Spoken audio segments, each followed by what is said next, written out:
말씀드린 대로 4장 5장에 보면 사도들이 잠시옥에 갇혔던 사건들이 있었지만 그때는 큰 해를 당하거나 누가 죽임을 당하는 그런 일은 없었습니다. 그러나 8장에 보면 스데반 집사가 순교를 당하죠. 그 순교를 당한 것으로 끝나지 않고 예루살렘 교회에 큰 핍박이 일어납니다. 그래서 사도들을 제외한 제자들이, 성도들이 뿔뿔이 흩어지는데 유대와 사마리아로 흩어집니다. 그런데 참 놀랍고 감사한 것은 뿔뿔이 흩어져서 그냥 살기에 급급했다고 기록하지 않고 복음의 말씀을 전했다라고 기록하고 있습니다. 여러분, 어려운 현실에서 어딘가 도망갈 수밖에 없는 상황. 지금 예루살렘 교회 제자들 성도들은 핍박을 받아서 도망갈 수밖에 없는 상황. 여러분, 그렇게 도망간 성도들이, 제자들이 안정된 생활을 할 수 있었을까요? 아니요, 그렇지 않았을 것입니다. 그럼에도 불구하고 그들은 자신이 누구인지, 지난주에 얘기했던 것처럼 그리스도인이라는 그 정체성으로 살아가야 될 분명한 사명, 그것을 하며 살아갔다라는 것이죠. 그래서 사마리아 성에 놀라운 복음의 역사가 일어나고 치유의 역사가 일어나고 사람들이 주님께 돌아오는 역사가 일어납니다. 그러는 과정 속에 빌립을 통해서 에디오피아 내시가 어떻게 해요? 회심을 하고 세례를 받고 그리고 에디오피아로 돌아갑니다. 그 후에 계속해서 사실은 이제 개인적인 회심들, 약간 가정의 회심들이 일어납니다. 10장에 가면 고넬료가 환상을 보고 베드로를 초청하고 베드로도 환상을 보고 고넬료의 집에 갔을 때 고넬료와 친척들과 가까운 사람들이 모여 있었고 사도 베드로가 말씀을 전하자 그들이 오순절에 임했던 성령과 같은 그 성령을 받습니다. 하나님께서 이렇게 복음의 확장을 계속 이루어 가고 있는 것을 보게 되는 것이죠. 그리고 11장에 보면 또 그 사람들이 이제는 유대 사마리아 지역뿐만 아니라 더 넓게 그 지중해 일대 지역에 키프로스, 페니케 이런 지역으로 안디옥까지 복음을 전합니다. 그러는 와중에 또 헬라인 성도들이 이번에는 안디옥에 가서 복음을 전하는데 그 전까지는 유대인 중심으로 다 복음을 전했다라는 거예요. 그러니까 복음을 듣는 대상들, 복음을 전하는 대상들이 대부분 유대인들이었는데 이제 안디옥에서 복음을 전했던, 복음을 들었던 대상들은 거의 대부분 이방인들이었다라는 것입니다. 그 이방인들이 복음을 듣고 예수님을 믿기 시작합니다. 그래서 예루살렘 교회는 그곳에 누구를 보내냐면은 지난주 말씀드린 것처럼 바나바를 보냅니다. 착한 사람, 성령과 지혜가 충만한 사람, 인격적으로 영적으로 균형을 갖추고 탁월한 리더를 그곳에 보내자 그 바나바를 통해서 안디옥 지역에 더 영적인 부흥이 일어납니다. 사람들이 많이 죽게로 돌아옵니다. 그러는 가운데 바나바는 이 안디옥의 성도들을, 교회를 나 혼자 섬기는 것이 아니라 누군가 함께 섬겨야 되겠다라는 그 마음을 갖고 어디로 가냐면은 다소로 갑니다. 다소에 누가 있었죠? 사울이 있었죠. 예수님 믿는 사람들을 핍박했던 사울, 다메섹으로 가다가 예수님을 만나고 그는 회심을 합니다. 그리고 다메섹에서 복음 전하다가 유대인들의 공격을 받고 죽이려고 하는 그 모의를 알게 되고 탈출하죠. 형제들의 도움을 받고. 그래서 예루살렘에 가죠. 예루살렘에 갔는데 어떻게 해요? 사울이 어떤 사람이었어요? 예수님 믿는 사람들 잡아서 옥에 가두고 죽였던 사람이에요. 그러니까 의심하죠. 회심했다는 얘기는 들었는데 그때 사울을 변호했던 사람이 누구냐 하면 누구였을까요? 바나바였습니다. 바나바가 사울을 변호합니다. 그래서 사울은 그곳에서도 또 복음을 전하기 시작하지만 헬라 유대인들이 그를 또 죽이려고 해서 결국은 또 도망갈 수밖에 없어요. 그래서 가이사랴로 갔다가 다소로 가서 계속 있는 상태에 지금 바나바가 다 사울을 데리러 다소로 가서 안디옥으로 돌아옵니다. 그리고 1년 내내 안디옥 교회 성도들, 제자들을 양육을 합니다. 그러면서 그들의 삶이 변하기 시작한 것이죠. 그것이 어떠한 것으로 표현되어 있냐 하면은 사람들이 그들을 향해서 그리스도인, 그리스도의 사람이라고 불렀다라는 거예요. 그 당시 이방인들은 세상적 가치관, 헬라적 사고를 가지고 이 땅의 것이 모든 것이라는, 이 땅에서 얻는 것이 모든 것, 영원한 것을 생각하고 살아가는 것이 아니라 어떻게 해요? 그 안디옥이라는 도시가 로마 시대의 세 번째로 큰 도시였기 때문에 향락과 퇴폐, 인간의 그런 죄악이 관영했던 곳에서 살았던 이방인들, 그들이 예수님을 믿고 변화되었을 때 사람들은 저 사람들이 변했다. 저 사람들이 지금까지 살았던 삶으로 살지 않는다. 그래서 그들을 뭐라고 불렀냐면 그리스도인이라고 불렀다라는 거예요. 그리스도의 사람이라고. 그러면서 놀라운 것은 11장 후반부에 로마 전역에 기근이 일어나면서 예루살렘 유대 쪽에도 기근이 일어났을 때 이 안디옥 교회, 작은 이방인 교회가 예루살렘 교회를 어떻게 해요? 돕습니다. 성도들을 돕습니다. 이게 진정한 하나님의 은혜와 사랑을 가진 교회 공동체의 모습인 것이죠. 그러면서 오늘 12장 1절, 그 무렵 이렇게 시작합니다. 그 무렵에 또 교회에 박해가 일어납니다. 이번에는 종교적인 박해가 아니라 왕이 정치적으로 교회를 핍박하는 것이죠. 왜 그랬냐면 1절을 보면 그 무렵 헤롯 왕이 교회를 박해하려고 교회에 속한 몇몇 사람들을 체포했습니다. 2절, 헤롯은 먼저 요한의 형제 야고보를 칼로 죽였습니다. 3절에 보면 그래서 이 일을 유대 사람들이 기뻐하는 것을 보고 헤롯은 이어 베드로도 잡아들였습니다. 이때는 무교절 기간이었습니다. 그러니까 헤롯이 왜 교회를 핍박하면서 예수님 믿는 사람들을 체포했냐면, 그리고 그 중에 야고보를 칼로 죽였냐 하면 그 역사적인 자신의 약점이 있습니다. 지금 12절 1절에 헤롯은 헤롯 아그리파 1세입니다. 헤롯 가문의 첫 번째 헤롯 대왕이 있습니다. 헤롯 대왕은 누구냐 하면 예수님 그 탄생 당시에 2세 미만의 유아들을 다 살해했던 그 헤롯 대왕이 할아버지예요. 그런데 헤롯 대왕은 유대인이 아니었음에도 불구하고 유대인의 왕이 된 사람입니다. 이상하죠. 어떻게 유대인이 아닌데 유대인의 왕이 되었을 수 있을까? 그게 가능했던 것은 그때 로마가 다스리고 있던 때였기 때문에 꼭 유대인이 아니었어도 왕이 될 수 있었어요. 근데 그 왕이 되는 그 과정은 뇌물과 온갖 겉모술수, 정치적 수술을 통해서 왕이 되었던 것이지 정통성을 가지고 왕이 된 것이 아닙니다. 여러분, 우리나라 역사를 보면 뭐 조선이든 고려든 그 어떤 시대든 왕이 됐는데 정통성이 없으면 어떻게 되죠? 늘 불안하죠. 내가 왕이 될 사람이 아니었는데 왕이 됐으니까 어떤 형태로든. 그러면 늘 그것을 지키려고 온갖 모든 방법을 다 동원합니다. 그러니까 헤롯 대왕, 헤롯 아그리빠의 할아버지 헤롯 대왕도 그래서 뭘 했냐 하면 예루살렘 성전, 유대인들이 가장 중요하게 여기는 그 예루살렘 성전, 그것을 엄청나게 크게 증축합니다. 크게 짓는 거예요. 이전에 솔로몬 성전이었지만 바벨론에 의해서 파괴되고 나중에 스룹바벨이 와서 성전을 지었지만 그때는 작았어요. 그래서 이 헤롯 대왕이 유대인들의 환심을 사기 위해서 성전을 크게 짓습니다. 얼마나 크게 짓냐 하면 83년 동안 지을 정도로 크게 짓는 거예요. 8년 3개월이 아니고요. 83년. 그러니까 주전 20년에 시작해서 주후 AD 63년에 완공이 된 거예요. 그러니까 얼마나 크게 지었겠습니까? 유대인들이 얼마나 좋아했을까요? 자신들이 그렇게 중요하게 여기는 예루살렘 성전을 그렇게 크게 지었으니까.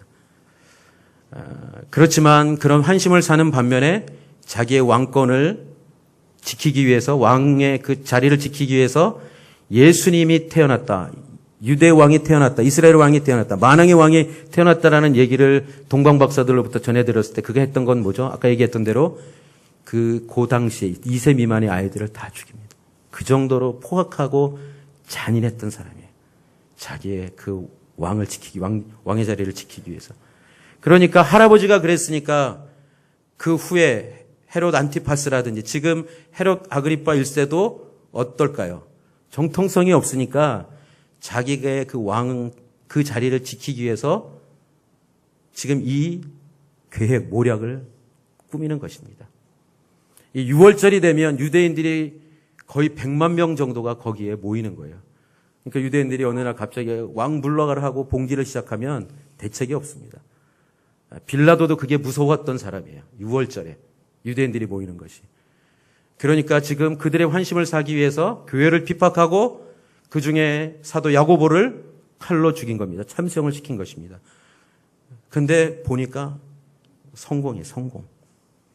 그렇게 악한 짓을, 못된 짓을 했는데 성공이었습니다. 3절 보겠습니다. 다시 한번. 이 일을 유대 사람들이 기뻐하는 것을 보았다. 헤롯이 보았다라는 거예요. 그러니까 어떻게 해요? 베드로까지 잡아다 죽이면 확실히 도장을 찍는다고 생각을 한 것이죠. 이 계획이 확실히 성공한다. 그래서 베드로를 잡아옵니다. 근데 그때가 무교절이었기 때문에 6월절이 시작하고 일주일 동안 누룩을 넣지 않은 그 무교병을 먹는 무교절이었기 때문에 기다려야 했어요. 그러니까 바로 죽일 수가 없었습니다. 비록 자기는 유대인의 정통성을 가지지 않은 왕이었지만 유대인들의 그 법을 어기면, 그 절기를 어기면 당연히 안 되는 것이죠. 그래서 기다릴 수밖에 없는 상황. 그는 베드로를 잡아, 4절입니다. 그는 베드로를 잡아 감옥에 가두고 군인들을 4명씩 한 조를 지어서 4조가 지키도록 했습니다. 헤롯은 6월절이 지나면 그를 백성들 앞에 끌어내 공개적으로 재판할 생각이었습니다. 결국 죽이겠다는 것이죠. 공개적으로. 베드로는 이제 죽을 수밖에 없는 상황입니다. 사실은. 살 수가 없어요. 예전에 한번 사장에 보면 감옥에 갇혔을 때 그때 하나님께서 은혜를 주셔서 싹 감옥에서 나왔거든요. 그러니까 또 이런 일이 발생하지 않도록 4명씩 4개 조, 16명씩 4개 조로 베드로를 어떻게 해요? 지키는 거예요. 거기서 어떻게 나올 수 있겠어요? 더 이상 아무것도 할 수 없는. 그리고 교회는 베드로를 위해서 중보합니다. 그런데 여기서 우리가 생각해 볼 부분이 뭐냐 하면, 여러분, 누구는 잡히자마자 죽임을 당하죠. 순교를 합니다. 그런데 누구는 잡혔는데 일주일 있다가 분명히 죽어야 되는데 죽지 않고 어떻게 돼요? 기적 같은, 기적이죠, 기적. 기적 같은 게 아니라 기적이 일어나서 감옥에서 나옵니다. 오늘 우리가 본문을 읽었던 것처럼. 여러분 이상하지 않습니까? 여러분 괜찮습니까? 야고보는 죽을 때가 됐으니까 죽은 거고 베드로는 아직 죽을 때가 안 됐으니까 사는 것입니까? 여러분 야고보와 베드로는 누구예요? 복음서에 보면 베드로, 요한, 야고보 특별히 세 사람을 늘 언급을 합니다. 특별했던 관계죠 사실은. 그런데 그 야고보는 더 이상 아무 기록이 없어요. 그냥 잡혀서 칼로 죽임을 당했다. 순교를 당했다. 이렇게 기록하고 베드로는 우리가 아는 것처럼 도저히 개미 새끼 한 마리 나올 수 없는 그러한 감옥에서 하나님께서 주의 천사를 보내서 그를 감옥에 나오게 합니다. 여러분 신앙생활하면서 분명히 똑같이 열심히 잘 신앙생활하는데 어떤 사람은 늘 잘 되고 어떤 사람은 늘 안 되는 것 같아요. 똑같이 기도하는데 어떤 성도는 기도가 응답이 되는 것 같고 어떤 성도는 응답이 안 되는 것 같아요.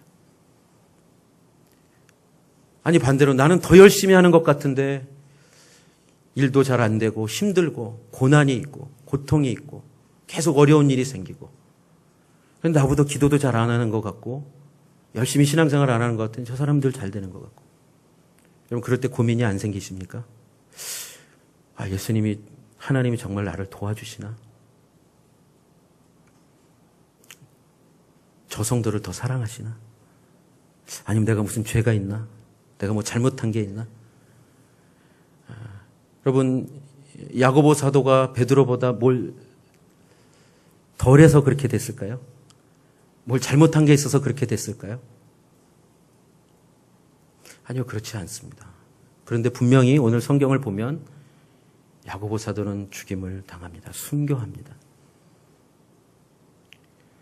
사실 베드로 사도도요, 지금 6절 이후에 보면 자기가 살 것이라는 생각을 절대 갖고 있지 않았어요.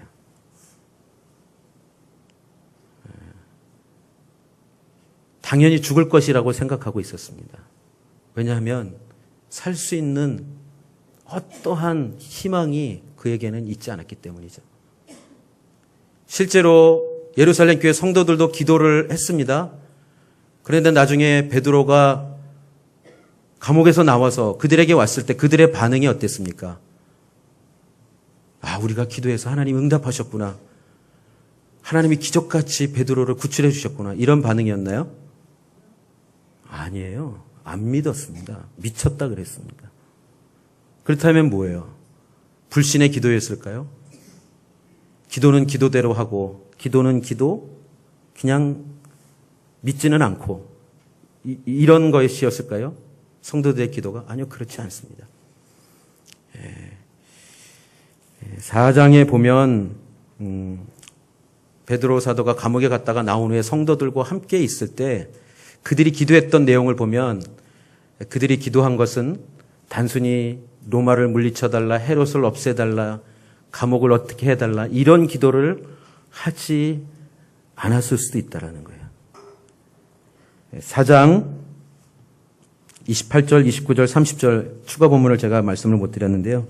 주의 능력과 뜻에 의해 미리 정하신 일을 그들이 단지 이룬 것뿐입니다. 그러나 주여, 그들의 위협을 보고 주의 종들을 도와주어 뭐라고 기록하냐면 그 다음에 주의 말씀을 담대하게 전하게 하소서. 뭘 없애달라, 해결해달라가 아니에요. 그런 위협 속에서도 주의 말씀을 담대하게 전하게 해달라는 그런 기도를 합니다. 그리고 30절에는 주의 손을 펴서 주의 거룩한 종 예수의 이름을 통해 병을 고치게 하시고 표적과 기사를 행하게 하소서. 앞으로 이런 문제들이 일어나지 않도록, 핍박이 일어나지 않도록, 이게 아니고요. 핍박이 있지만 복음을 전할 수 있도록 도와주시고 표적과 기사가 일어날 수 있도록 예수의 복음을 통해서 그러한 일이 일어나게 해달라고 기도했다라는 거예요. 그래서 우리가 오늘 본문을 본 것도 12장의 뒤에 부분을 보면 베드로 사도도 이제 나도 야고보와 같이 순교를 하는구나. 그렇지. 하나님께서 이제 여기까지신가 보다. 그렇게 생각한 거예요. 예루살렘 교회 성도들도 어떻게 해요? 하나님, 베드로 사도를 어떻게 해달라고 막 기록한 것이 아니라 오늘 그 기도의 내용을 보면 4장에 있는 그 기도의 내용을 보면 굽어 살피시고 끝까지 복음을 전할 수 있도록 예수 그리스도의 복음을 통해 기적과 이사가 나타날 수 있도록 그 기도를 한 것을 우리는 추측할 수 있습니다. 그래서 베드로 사도가 왔는데도 불구하고 믿지 않고 미쳤다고 얘기할 수밖에 없었던 것이죠. 만일 그들이 베드로 사도가 풀려나게 해주세요. 감옥이 무너지게 해주세요. 막 이렇게 기도했다면 베드로 사도가 왔을 때 와, 우리의 기도가 응답됐다. 하나님 우리의 기도를 들으셔서 이렇게 반응을 했어야 맞는 것입니다. 근데 그렇지 않았어요. 여러분, 야고보 사도, 베드로 사도, 그 다음에 예루살렘 교회 성도들, 지금 이 상황에서 보면 그들이 예수님을 믿은 그 믿음이 어떤 믿음인가를 다시 한번 돌아볼 수 있습니다. 여러분, 우리는 시간 속에 삽니다. 과거의 시간이 있고 현재가 있고 미래가 있습니다. 근데 우리가 예수님을 믿었던 구원자로 구주로 믿었던 그 사건이 과거의 시간에 있었지만 과거로 끝나지 않죠. 그 예수를 믿은 사건 때문에 그 믿음 때문에 우리가 오늘 현재를 살아가는 것 아니겠습니까? 근데 현재를 살아가는 우리들의 현실이 지금 야고보 사도나 베드로 사도처럼 죽을 수도 있고 감옥에 갇힐 수도 있고, 그리고 예루살렘 교회 성도들처럼 아무것도 할 수 없고 그냥 기도밖에 할 수 없는 그러한 상황일 수 있다라는 거예요.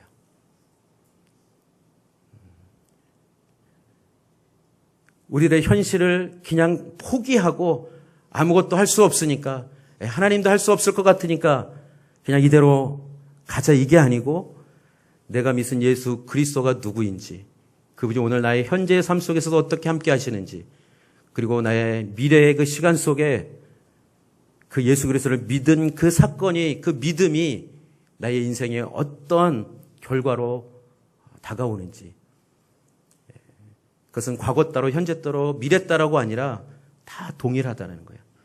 예수님을 믿었기 때문에 오늘을 살 수 있는 것이고, 오늘을 그 믿음을 가지고 살기 때문에 미래에도 예수님이 나의 구원자시고 나의 생명이시고 나의 영원한 왕이 되시는 그분이라는 것을 믿기 때문에 죽음이 와도 두렵지 않은 것이고, 감옥에 있어도 두렵지 않은 것이고, 비록 사도들이 감옥에 갇히고 죽임을 당했다 할지라도 성도들의 기도는 주님, 이 상황 속에서 우리가 복음을 담대히 전할 수 있도록 도와주십시오. 예수의 복음을 통해서 사람들이 살아나고 회복되는 역사가 있게 해주십시오. 우리가 이것을 끝까지 감당할 수 있도록 도와주십시오. 이렇게 기도할 수 있었다라는 거예요. 사랑하는 성도 여러분, 우리도 예수님을 믿고 살아가면서 얼마나 많은 일들을 겪습니까? 그렇지만 여러분들이 과거에 믿었던 그 예수님에 대한 그 믿음이 오늘 현재에서 똑같이 동일한 믿음으로 여러분의 삶을 살아가는 그 믿음이 아니라면 여러분들은 올라갔다 내려갔다 올라갔다 내려갔다 업앤다운을 끊임없이 하며 가는 그런 신앙을 가지고 살아갈 수밖에 없습니다. 어떨 때는 정말 하나님이 계신 것처럼 믿어지다가, 어떨 때는 하나님이 없는 것처럼 막 의심도 들고 실망도 하고 좌절도 하고 하나님을 향하고 원망도 하고, 그 믿음은 여러분을 현실에 있어서 부딪히는 그 어떤 문제도 담대하게 승리하며 살아갈 수 있는 그 믿음으로 여러분에게 주어지지 않는다라는 것이죠. 그럼 야고보 사도가 죽을 때 왜 나야? 왜 하필 이러고 죽었을까요? 아니요. 내가 믿었던 예수 그리스도가 누군지, 십자가에서 죽으시고 부활하신, 어둠의 권세, 죽음의 권세를 깨뜨리시고 살아나신 그 주님이 내 주님이시다. 그리고 그 주님은 승천하셔서 다시 오시겠다고 말씀하셨고, 그리고 내가 지금 받는 이 고난은 내가 장차받을 그 영광과 비교할 수 없는 그 믿음을 가지고 있었기 때문에 죽음 앞에 두려워하지 않고, 죽음 앞에 굴복하지 않고 죽음을 맞이할 수 있었던 것이죠. 여러분, 야고보만 그런 것이 아니라 베드로 사도도 똑같아요. 지금 7절에 보면 6절부터 볼까요? 그때 헤롯이 베드로를 재판장으로 끌어내려고 하던 전날 밤, 베드로는 두 개의 쇠사슬에 묶인 채 두 명의 군인들 사이에서 잠들어 있었고 경비병들이 감옥문을 지키고 서 있었습니다. 나갈 수 없어요. 7절, 그런데 갑자기 주의 천사가 나타나더니 간방에 빛이 환하게 비치는 것이었습니다. 그가 베드로의 옆구리를 찔러 깨우며, 여기서 찔러 깨운다는 건요, 이렇게 왜 우리 성도님들 졸 때 이렇게 옆에 콕콕 요 정도 찔리는 게 아니에요. 거의 그냥 막 이렇게 찔리는 거예요. 그러니까 베드로가 얼마나 깊이 잠들어 있는가를 알 수 있는 것입니다. 그러면서 어서 일어나거라 말했습니다. 그러자 베드로의 손목에 매어있던 쇠사슬이 풀립니다. 8절, 그때 천사가 베드로에게 허리띠를 메고 신을 신어라. 이게 뭐예요? 다 풀어놓고 내일 죽지. 죽어야지. 그럼 오늘 밤을 어떻게 해요? 막 공포와 두려움에 보내는 것이 아니라 평안하게 자고 있는 거예요. 그리고 베드로가 허리띠를 메고 신을 신자, 그리고 그 다음에는 겉옷을 입고 나를 따라오너라. 바깥으로 나가야 된다는 것이죠. 겉옷을 입으라는 거예요.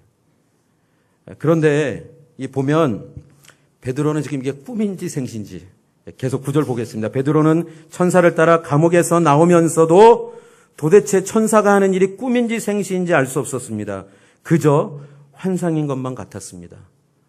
만일 베드로 사도가 정말 간절히 하나님 나를 구해주세요. 저 여기서 이렇게 죽을 수 없어요.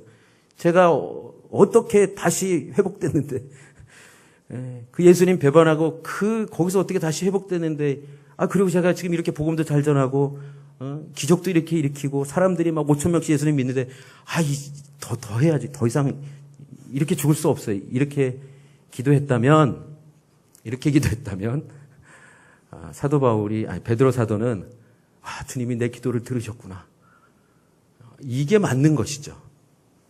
근데 뭐예요, 지금? 이게 지금 뭘 하고 있긴 한데 이게 꿈인지 생신지 그냥 환상인 것처럼 뭔가를 하고 있는데,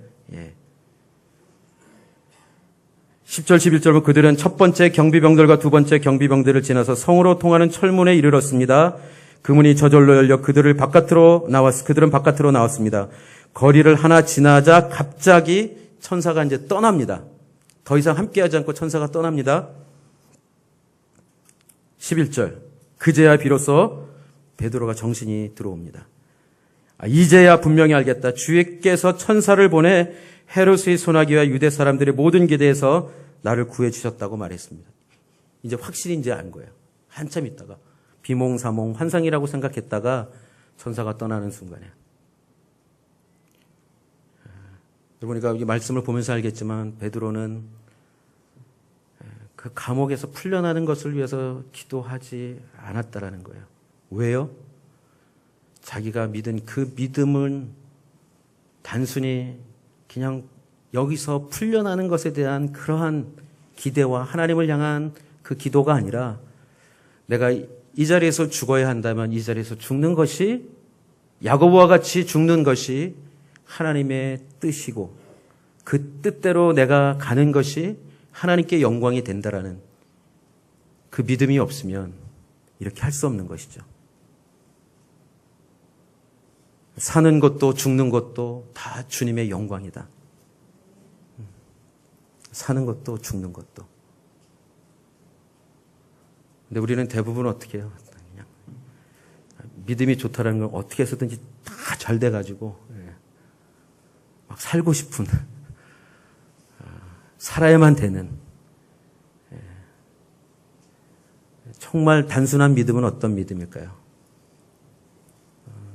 지금 야고보와 베드로와 같은 믿음이에요. 주님, 내가 믿었던 주님, 내 현실 속에 부딪히는 이 죽음과 감옥, 그때그때 바뀌고 달라지는 믿음이 아니라 예수님이 나의 구주이기 때문에, 나의 생명이기 때문에, 나에게 모든 것을 주셨기 때문에, 그리고 그 약속하신 대로 그 영광스러운 주님과 같은 그 영광을 누릴 수 있도록 그렇게 하시는 분이기 때문에 그것을 믿고 이 시간을 보내고 있었다라는 것이죠. 사랑하는 성도 여러분, 여러분의 현실 속에 다가오는 어려운 일들, 힘든 일들, 두려운 일들, 걱정되는 일들이 있을 때 저는 여러분들의 믿음이 흔들리지 않기를 주님의 이름으로 축원합니다. 막 내가 어떤 막 좋을 때 막 그런 믿음만을 여러분들이 가지고 살아가는 것이 아니라 오히려 그 반대의 상황에 있을 때, 지금 야고보나 베드로 사도나 성도들 같은 상황에 있을 때 하나님은 나에게 어떤 분이시고 예수 그리스도는 나에게 어떤 분이신지, 설령 감옥에서 나를 구출하지 않으신다 할지라도, 내가 죽임을 당한다 할지라도 내 죽음은 가장 영광스러운 죽음이라는 것을 믿는 그 믿음. 그러면 죽음이, 사단의 권세가 그를 붙잡을 수 없습니다. 성도는 그러한 믿음으로 살아가야 된다고 말씀하고 있는 거예요. 반면에 헤롯은 어떻습니까? 자기 자신을 믿고 사는 것이죠. 예수님을 믿고 사는 사람과 자기 자신, 자기가 가지고 있는 것, 그것을 믿고 살아가는 사람은 어떻게 해요? 늘 두려움과 걱정과 유혹 가운데 살아가는 거예요. 그래서 12장 21절, 22절 보면 이렇게 기록합니다. 약속한 날에 헤롯은 왕의 의복을 갖춰 입고 왕좌에 앉아 사람들에게 연설을 했습니다. 그러자 사람들은 이것은 신의 음성이지 사람의 음성이 아니다라고 외쳤습니다. 23절에 그런데 헤롯이 하나님께 영광을 돌리지 않았기 때문에 주의 천사가 즉시 헤롯을 내리쳐서 그는 벌레에 먹혀 죽고 말았습니다. 여러분, 예수님을 믿는 믿음이 아니라 자기를 세상의 것을, 유한한 것을, 없어질 것을 믿고 산 사람의 결과는 그냥 한 줌의 죄로 끝나는 것이 아니라 영원한 멸망, 지옥으로 가는 것이죠. 현실의 눈으로 볼 때는 어느 것이 더 화려합니까? 사실 예수 믿는 것만큼 약해 보이는 것이 없고 우스워 보이는 것 없고 정말 예수 믿는 사람들은 왜 저렇게 사나? 그렇게 사람들이 얘기하죠. 정말 그럴까요? 세상의 것을 붙들고 세상의 힘을 붙들고 세상의 권력을 붙들고 돈을 붙들고 명예를 붙들고 살아가는 사람들의 끝은 어떤가요? 그렇지만 예수 그리스도를 붙들고 살아가는 사람들의 마지막은 어떤가요? 로마서 8장 17절, 18절을 한번 같이 보도록 하겠습니다. 함께 읽겠습니다. 우리가 자녀이면 또한 상속자입니다. 우리가 그리스도와 함께 영광을 받기 위해 그분과 더불어 고난을 받으면 우리는 하나님의 상속자요 그리스도와 함께 상속자가 됩니다. 현재의 고난은 앞으로 우리에게 나타날 영광과 좋게 비교할 수 없다고 생각합니다. 할렐루야. 네. 이 말씀을 붙드십시오. 이 약속을 붙드십시오. 그러면 승리하며 살아가는 것입니다. 두려움과 염려가 아니라 오히려 소망을 가지고 기쁨 가운데 살아갈 수 있는 것입니다. 우리 군인 형제 여러분, 자매가 아니라 우리 군인 형제 여러분, 제대할 날이 다가옵니다. 그걸 소망하며 군생활 하는 거잖아요. 제대한다. 그 믿음이 있기 때문에 군생활 열심히 하는 거 아니에요? 언제 나갈지 모르고 언제 끝날지 모르고 그러면 어떻게 하겠어요? 주님께서 약속하신 것은 반드시 이루어집니다. 주님의 뜻은 반드시 이루어집니다. 그 주님을 붙들고 살아가는 인생이 될 때. 그래서 오늘 제목이 어서 일어나거라인데요. 여러분 생각해 보세요. 베드로 사도가 그렇게 편한 가운데 자고 있을 때 주의 천사가 나타나서 어서 일어나라고 얘기하죠.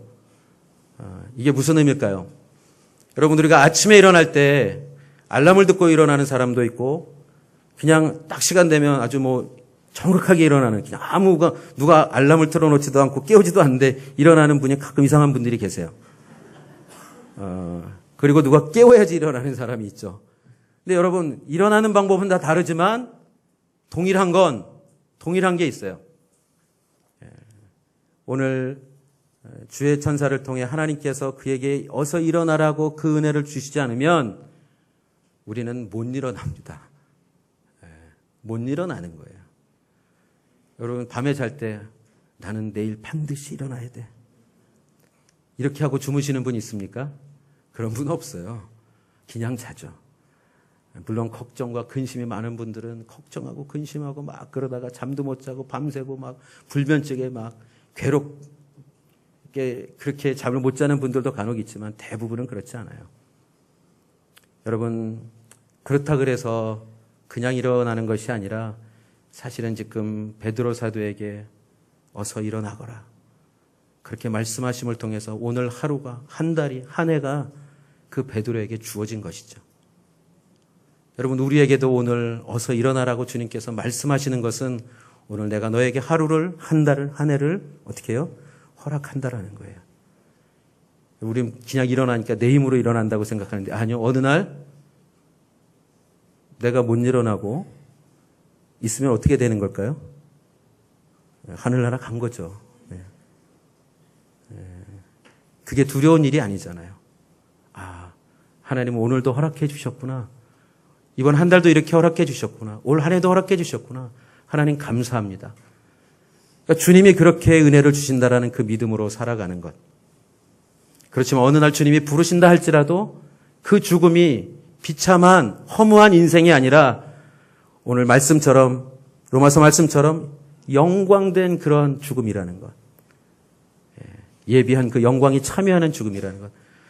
그래서 진정한 이 믿음, 과거와 현재와 미래와 상관없이 늘 동일한 믿음을 가지고 살아갈 때 우리에게 허락된 그 어떤 것이든지 감사와 기쁨으로 주님께 헌신하며 살아갈 수 있는 그런 복된 신앙으로 살아가게 된다라는 것입니다. 사랑하는 성도 여러분, 주님이 오늘도 어서 일어나라고 말씀하시는 그 의미가 무엇인지 오늘 나에게도 그렇게 말씀하실 때 주님 감사합니다. 오늘 하루를 어떻게 해요? 영광스럽게 살겠습니다. 사도들처럼 복음을 증거하며 살겠습니다. 주님의 나라를 위해서 섬기며 살아가겠습니다. 나만을 위해서 살아가는 그런 신앙이 아니라, 그런 삶이 아니라 정말 하나님의 나라와 영광을 위해 살아가겠습니다. 여러분, 이럴 때 주님께서 정말 함께 하시고 인도하시는 그 은혜를 더 깊이 경험하고 더 반석 같은 믿음 가운데 살아가는 우리 모든 성도님들 되시기를 주님의 이름으로 축원합니다. 기도하겠습니다.